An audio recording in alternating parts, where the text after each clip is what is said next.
As the main opposition, PDP reviews its outing at the last general election. We take a look at their strategies and plans to retain power at the center in 2023. Governor Bala Mohammed is our guest tonight on the program. And the Federal High Court has ordered INEC to issue certificate of return within 72 hours to Senator Refinery as a winner of the Imo North by-election.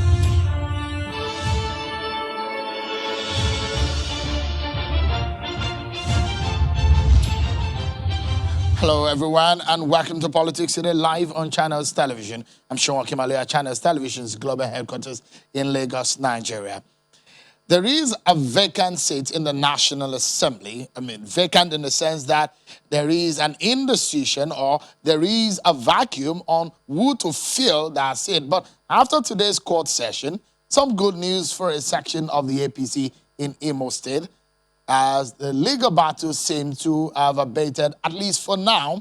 The Federal High Court in Abuja has ordered that the Independent National Electoral Commission, INEC, to issue a certificate of return within 72 hours to Senator Ifeanyi Ararome as a winner of the Imo North by-election held on December the 5th, 2020. In a judgment, Justice Taiwo held that Senator Ararome, who won the primary election, was prevented from participating in the by-election as a candidate of the party, and is the winner of the election since INEC declared APC as a winner of the election. According to him, with regard to the appeal court judgment in Abuja, the third defendant, that is Chukwuma Ibezim, remained disqualified. The judge earlier in a ruling dismissed Mr. Ibezim's application seeking a stay of the judgment pending the hearing and determination of the suit before the Supreme Court. Justice Taiwo would describe the application as, quote, an attempt to arrest the judgment, end of quote, dismissed it for lacking in merit. Mr. Ibezim and Senator Ararome had fielded themselves as APC candidates prior to the election. Although INEC had declared APC winner of the by-election, the commission did not return a candidate from the party. And to some governance issue and reactions that we're getting now, the federal, following the decision of the federal government to rehabilitate Port Harcourt Refinery, that is getting much more reaction. This time from a former Vice President Atiku Abubakar. Mr. Abubakar is querying the plan by the federal government to spend $1.5 billion for the rehabilitation of the Port Harcourt Refinery. In a statement today, the former Vice President describes the proposal as a waste of resources, especially coming at a time that the nation's economy is in dire straits. According to him, quote, is therefore budget the sum of $1.5 billion to renovate or turn around the Port Harcourt Refinery would appear to be an unwise use of scarce funds at this critical juncture for a multiplicity of reasons. He suggests that the best course of action would be to privatize the refineries for more effective and efficient management.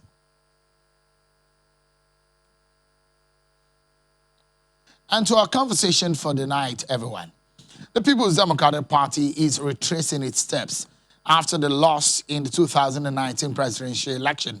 The party has produced and presented a report on the review of that election and how it fared and how it performed.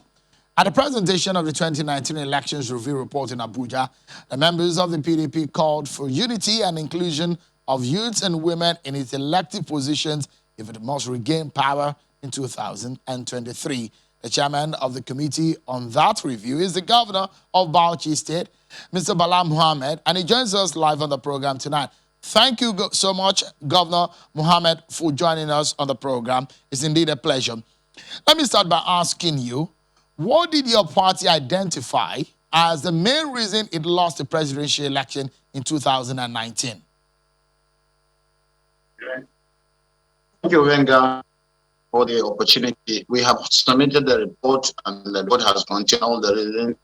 Part of it is that, as you said, the main thrust is to make sure that we get level playing field as a in the competition, and the general impression or feelings within the party and within the country that we actually won the election, and we lost to a lot of fraud, to a lot of manipulations, and that is perpetuated either by the umpire or by the electoral by the security agencies. And so we don't want to be the leaping boys. We looked inward and said, okay, what we need to do is to stop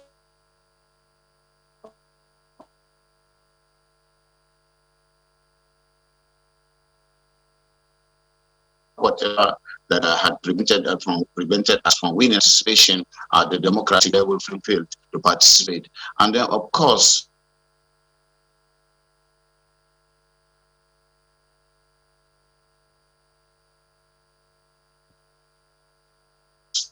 making sure the electoral reforms that the umpire will, and of course, even inclusive also excluded. We are not only criticizing.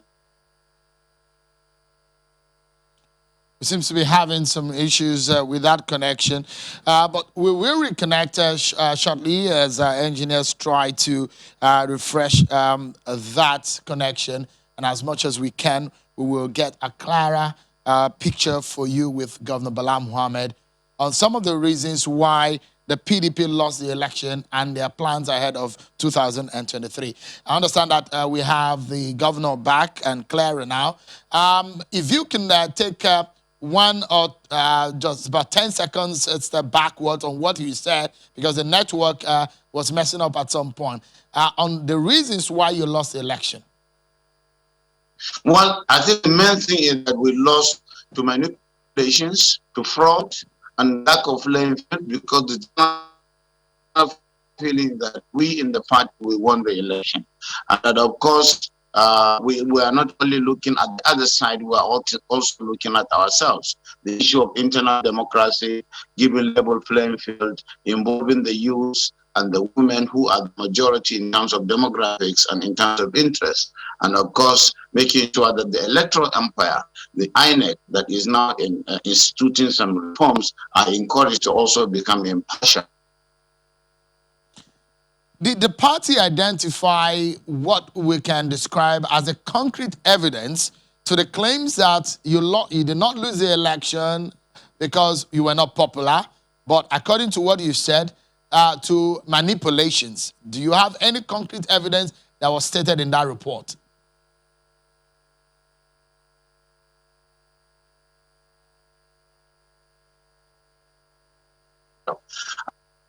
And of course,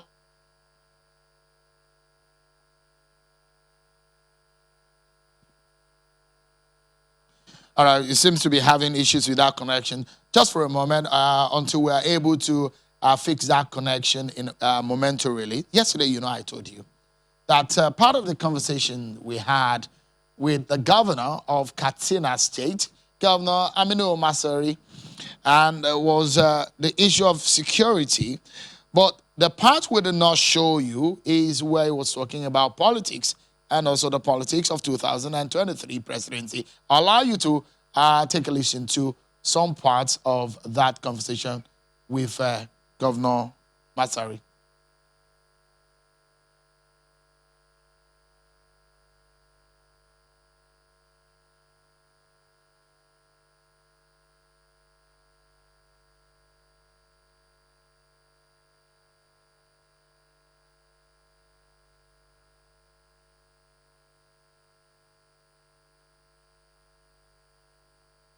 Sometimes technology just have a way of its own mind. Where you've got everything said, it just want to mess up. But we take a break, and when we come back, we get back into the stream of things in terms of the conversation that we're having.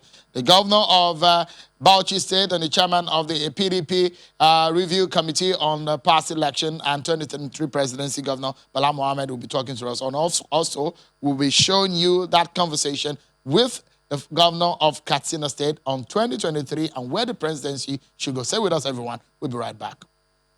There are people who fear within the political space that after Buhari tenure, it might be difficult for APC to find a stand, politically speaking. And the average man on the street are looking at the promises of the president and the promises of the APC, and they will make comparison because your party defeated an incumbent party in 2015.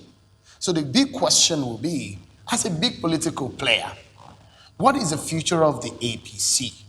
And if you can also, hand in hand, tell us, where do you think that the presidency should go in terms of zoning in 2023? Well, let me start. You see, you asked this question and I gave you an answer. Let me repeat it. You know, APC has a bright future in Nigeria, a future better than the opposition parties. Look, we are marketing APC and people are coming out to register as members of APC. Yesterday we had 20, today we have 60. Is it a show of confidence or lack of it? Yes, we have problem with elites like you. But no government, no political party since the independence of Nigeria has brought about social interventions like APC government. I can say from the social interventions that have gone into my state, I know the vulnerable, this 5,000 per day, money market. We know the interventions, CBN through Ankaboro and other many through now COVID palliatives through, you know, billions of naira have been paid to ordinary people, not to contract. This money was given to ordinary people. As I am talking to you now, part of the economic stimulus, people are getting a lot of 500,000 all over the country. We have, as at last week, through CAC registered over 6,900 businesses. None of them will get less than 30,000. My friend, the ordinary person, we know that insecurity, but the ordinary person has never tested government positively like today. It's not about long roads. It's not about a skyscraper of 100 floors. Somebody can come tomorrow and build 200. But if I build you as a person, through you, your children, your grandchildren, the family, I am building a system that will be more enduring, that will, I think APC is really working, and we are very, very sure that APC will not fear election of 2023. And with regards to zoning, fair is fair. And what is fair, Your Excellency? What is fair? I'm asking. I mean, Yeah. I'm asking. I have given you an answer. And you know, I'm a journalist. Look, you are the politician. Yes, but if you ask me, I will, as a person, Aminu, think we should move the presidency to the southern part of the country. Which part of the south? South is south. South is south. Yes. Thank you, Your Excellency. But I wouldn't allow you go, Your Excellency, But let me, you know, the constitution of the country and that of the party.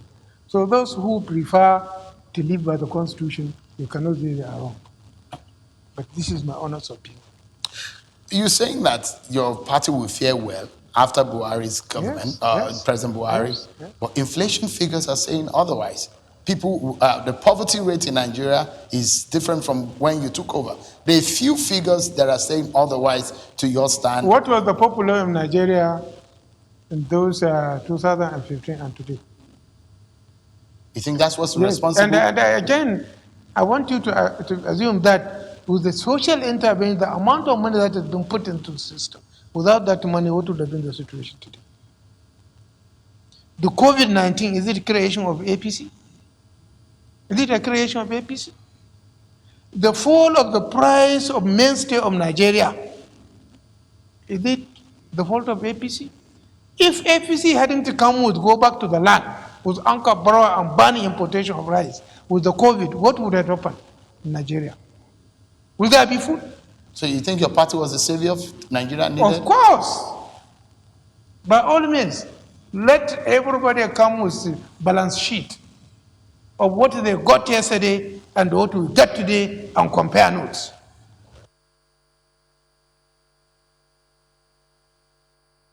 That's one part of that conversation with Governor Masari that you did not see yesterday. Now you have it. So let's get back to the conversation with Governor Bala Mohammed, the chairman of the PDP Review Committee on the 2019 election. Apologies for that break in the communication due to issues with the technology. Sometimes this happens. Thank you for staying with us, Governor Mohammed. You were telling us I asked about the issues of evidence that your party has. As regarding what you claim, you said that it was not like your party lost the election by not being popular at the poll, but that because of manipulation. Is there any evidence to that claim? Yes, we have a lot of evidence which we tendered and they were not accepted. The issue, Benga, is that we know we are all Nigerians. We know the nooks and crannies of Nigeria. We knew what happened in 2019. In Borno, there was insecurity. There was no even election, but some figures came out. And of course, in so many places where we had some comparative advantage, we were just violently aborted there. And of course, that is just to lick our wounds. But certainly, what we did is do a postmortem attempt to see where have we really got it wrong. We got it wrong because we didn't prepare to stop the other side from doing these manipulations, from perpetuating that fraud, which is glaring and open. But this time around, we also have some gaps within the party. Issues of unity, that we were not unified. Even the campaign organization was not in a position to give the kind of inclusion that we wanted. So that as an opposition, we will be able to have teeth as we bite. We are not just looking at the other side and playing the blame game that is the wound of the present administration. We are also criticizing ourselves where we have some gaps and limitations and inadequacies. But if you look at what we saw after that election, your party was not satisfied with the result, and you pushed over and over. You challenged the result a few times in the court using the instrumentality of the court, but it did not work out for you. So does it mean that your party did not accept or did not believe in the legal system? No, we believe in the legal system. That we lost does not mean that our judicial system is not there. Interpretation is a different thing from the reality. The reality is that we felt we won. But the interpretation of what we presented as evidence, the court said we have lost. So we are taking it in good faith as Democrats. But certainly we'll use that as a data so that we know how to build up where are those areas that we really suffered some of those setbacks. As I said, right from the polling units, we were just shortchanged, and of course, the transmission of the results. All these are history. But what we did is taking that data, even though it was thrown away by the court, to give us some insight on where we are and where we want to go. I said internal democracy, inclusion of the youth and women, and making sure that even our competitors are not given the allowance to do what they have done. Maybe you call it close market. But Governor Mohammed, this is not the first time your party is losing election at the center. Your party was beaten in 2015. Back to back, it was beaten again in 2019. So if you hold, or your party hold the view that it really won the election, those who would disagree with you will say you lost the election in 2015. It's the same person you lost to in 2015 that you lost to in 2019. They will say it's a political trend, isn't it? Yes, it was a political trend, but certainly the situation was different. In 2015, we lost because we were so overconfident, and there was so much internal wranglings. And we lost in the north, where even in the state where we had comparative advantage because of those wranglings that were perpetuated or emanated or came out of our lack of internal democracy in terms of selection. And that's why today we said, okay, zoning, we have seen some zones that have not had a shot at the presidency for a long time, the southeast and the northeast. But we are not just going to say that the choice of the presidential flag bearer should be left exclusively to those zones. We would give a level playing field because good things are from every part of the country, and we have good hands. And that is why we want to open this presidential election to everybody that has the capacity to deliver and take us to the promised land. But certainly the trend started in 2015 because the party became so omnibus and big, and it was fighting itself up to 2019. Those trends were reduced, but not a level one they would have matured into electoral success. So if you look at what we saw in 2015, 2019, of course, we know that your party was the one who had a culture of zoning arrangement. So going forward in 2023, has your party agreed where to zone the presidency? That is why we made recommendations. Zoning is just to make sure there is justice and fairness. And that is why we are looking at the rotational aspect of our presidential presidency in the country. The zones that have not had a shot at the presidency for too long, or had a little stint in the presidency, was the Northeast since the First Republic, and the Southeast also during the First Republic, apart from the Iran era. But if we are just saying that we zone completely to those places, there may be some feelings of exclusion. There will be some feelings of even shortchanging Nigerians in terms of presenting the best. A merit-based leadership recruitment that we want to do, which is different at the same time looking at the inside of history. That is why we give the other option. We are not closing the door, but we have opened up the everything to the decision of Nigerians, especially our leaders that will be convocated to come and discuss this zoning very thoroughly. We don't want to make mistake again. Let's get it clearly. Which zone has your party proposed to zone the 2023 presidency? Well, there is not any clear-cut zone that we have said. We have only given the scenarios. We don't think we have been given the mandate to come and zone. We are not a zoning party committee. We are just a review committee. Now, the implementation committee is being set up by the National Working Committee to look at what we have said in terms of giving all the scenarios, because we want to put a knowledge-based politics this time around. We are not just going to walk and play to the gallery and the people that are always changing us at the polling booth by bringing violence and fraud and using the instrumentality of the state to get us out. So what gives you the confidence that your party might have a chance in 2023? Because Nigerians are disenchanted. We have seen it on the ground. Any legacy, any landmark that you can talk about in Nigeria today is left by the PDP. There's nothing that one would say to justify that whatever we have been accused of, something has been done to destroy or to set it aside. It is even worse, even in terms of managing the economy, in terms of capacity, in terms of executive knowledge, how to run the government, and so on and so forth. And we are going to present a very good candidate in a manner that will make sure Nigerians will identify with it. All we are doing is to say that we want to rescue Nigeria because we believe Nigeria is pushed to the precipice by the current administration because of the state of ineptitude. Governor Bala Mohammed, Governor of Bauchi State and the chair of the PDP 2019 Election Review Committee, thank you so much for talking to us right here on China's Television. Thank you. It's a pleasure. I appreciate it. You. Just before we go, let's tell you that there is another judgment coming out of the court this time around about the election in Edo State. The Court of Appeal sitting in Abuja has dismissed the alleged degree certificate forgery suit instituted by the All Progressives Congress APC and the Edo State Governor, Mr. Godwin Obaseki. Presiding Judge, Justice Stephen Ada, dismissed the suit for lacking in merit and awarded 250,000 naira cost in favor of Governor Obaseki. You get details of that right here on China's Television. Just stay with us. But that's how we can leave it tonight, everyone. Many thanks for watching. I'm Sean Kimale. Bye-bye.